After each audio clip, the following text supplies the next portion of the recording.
ఉపాధ్యాయులు మరియు నాతోటి విద్యార్థులందరికీ ముందుగా స్వాగత దినోత్సవం శుభాకాంక్షలు. ఈరోజు ఆగస్టు 15 మన అందరికీ జెండా పండుగ. మనకు స్వాతంత్రం 1945 ఆగస్టు 10 వచ్చింది. మనకు స్వేచ్ఛ లభించిన రోజు. బ్రిటిష్ పాలన నుంచి వారి అరాచకత్వ అమానుషం నుంచి విముక్తి లభించిన రోజు. వ్యాపారం పేరుతో మన దేశానికి వచ్చిన అమాయకత్వాన్ని ఆసరాగా చేసుకొని మనల్ని బానిసలుగా చేసుకొని మనపై పెత్తనం చెలాయించారు. 200 సంవత్సరాలు బ్రిటిష్ పాలనలో ప్రజలు అప్పుడు ఎన్నో కష్టాలు పడ్డారు. బ్రిటిష్ పాలన నుంచి ప్రజలకు విముక్తి చేయడం కోసం ఎంతోమంది కృషి చేశారు. వీరిలో ముఖ్యంగా గాంధీజీ, జవహర్లాల్ నెహ్రూ, సుభాష్ చంద్రబోస్, భగత్ సింగ్, బాల గంగాధర్ తిలక్, ఝాన్సీ లక్ష్మీబాయి, అల్లూరి సీతారామరాజు మరియు టంగుటూరి ప్రకాశం పంతులు మరియు ఎంతో మంది ఉన్నారు. వీరితో ఎక్కువగా చెప్పుకోదగ్గ వారు గాంధీ గారు.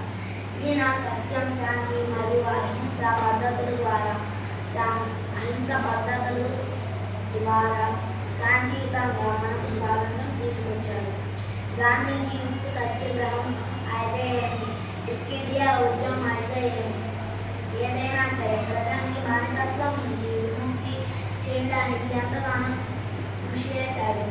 వీరితో పాటు ఇంకా ఎంతోమంది స్వాతంత్ర సమరయోధులు వారి ప్రాణాలను పణంగా పెట్టి మనకు స్వాతంత్రం తీసుకొచ్చారు.